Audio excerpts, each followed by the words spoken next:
Hey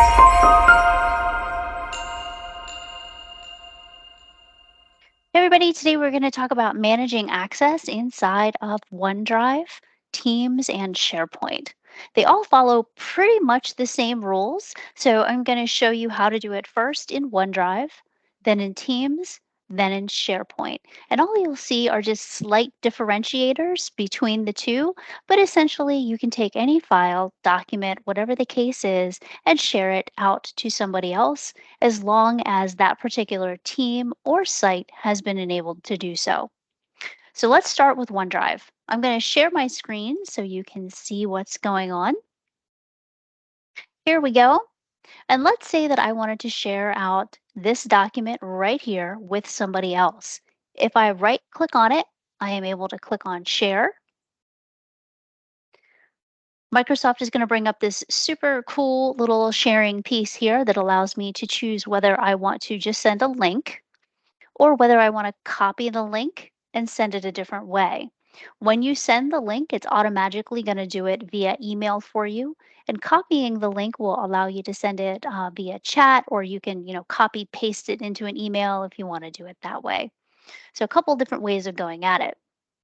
And there's also some additional information where you can adjust how you send something. So let's take a look. So if we're sending a link, I can decide whether I want anybody with the link to be able to edit it, or I can click on that and it becomes a drop down. Anyone is anybody inside or outside of my organization. It's not requiring any type of sign in to be able to use it. This is a dangerous one, and you may not want to use that one on the regular. You can do people inside of your organization, meaning anybody inside of your organization has access to be able to edit it, people with existing access, or people I choose. Now, if it's people I choose, it will allow them to be very specific people inside or outside using their name, group, or email, meaning that it's going to narrow it down to just those people. So if you're not a named person, you won't be able to do anything with that file, mostly edit.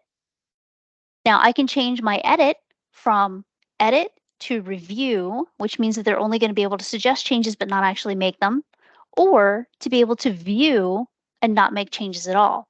So I'm going to switch this over to view. And then once I change it to view, I can decide whether or not I even want to be able to block whether they can download it or not. And this is the only way that you can block that download is the can view, and then you can block the download. So I can turn that on. So there we go. So people I choose can view, but they can't download. So I can apply those. I'm going to choose who it's going to. Again, I'm going to choose Dave. I can put a message in here for him. And then once I click send, it'll take that document, send him an email with a link to that document that he will only be able to view, but not download and not do anything else with. So he'll be able to look at the document, say, hey, you should probably make changes to paragraph 1 in this email that he's going to type me. And here are the changes that you should make. Send it back to me, and then I can make those changes. So that's what that does. So I'm going to close that because it's not actually what I want to do. Come bring back to share. As you are collaborating with other people, a lot of times what you'll want to do is either people inside of your organization, you're going to give them the ability to edit it, send them a message and say, hey, can you take a look at this, make any changes that you need to have, changed, and do that. And boom, they do that. Fantastic. And it's done. The nice part about sending a link to a document is that you're not sending the entire document. You're just sending them the link to the document inside of your SharePoint, which means that they are working on your live document, not a copy of it. So that's the beauty of the link sharing. So that's how it functions inside of OneDrive. One of the other parts that we want to talk about inside of OneDrive, when we go to share any document, we have the ability to do some other fun things. So in this little drop down where your edits are, for can review, can edit, can view, there are some sharing settings in here. Now, I don't know about the rest of you, but occasionally you have that person that you send them something and they get around to it right about never. And then they tell you, oh, you didn't do something, or I just didn't have time, or whatever the case is, or you need it done by a certain time, and you know they're just not going to do it. Okay, so what you're able to do, specify who you want, whether it's anyone, people in your organization, so on and so forth, what they can do with it. You can actually timestamp it. And basically, you're going to expire this link. So let's say we want to expire it in 2 weeks. Like if they haven't gotten around to it in 2 weeks, you're just going to expire it. So we can expire it 2 weeks. If you need to, you can set a password on any of these files. If you're sending it outside of your organization and want to make sure that it's truly secure, you can set a password to it. Apply it, send it, away you go. And that's how you send an expiring link. Now let's take a look at Teams. So inside of Teams, we're able to do the exact same type of link sharing. So you can do it directly from this icon right here, which will allow you to share with other people. This is the exact same thing that you've seen previously, just like you saw before. So you can adjust any of this that you need to. What you don't have access to inside of Teams is whether or not you can expire the link. So that one is not available inside of Teams. The rest is.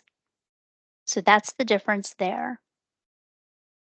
And it's the exact same thing whether you go to here or manage access or up here in share. They all take you to the exact same screen. You can choose to stop sharing if you need to, but everything's exactly the same. All right. So there's that. Just so you can see it. There's share as well. Same thing. Okay. Next thing we're going to take a look at is SharePoint. And here is SharePoint. And we're going to take a look at one of the documents inside of SharePoint. Now, in this case, actually, I'm going to drop over to where we were previously. I'm going to go into Agents, and we're going to look at this document. Again, we have the share, and inside of here, we also have share. Same. It's also up here at the top. They all work exactly the same. So if we click on share, again, we get who do you want it to go to? What settings do you want? Choose what works for you.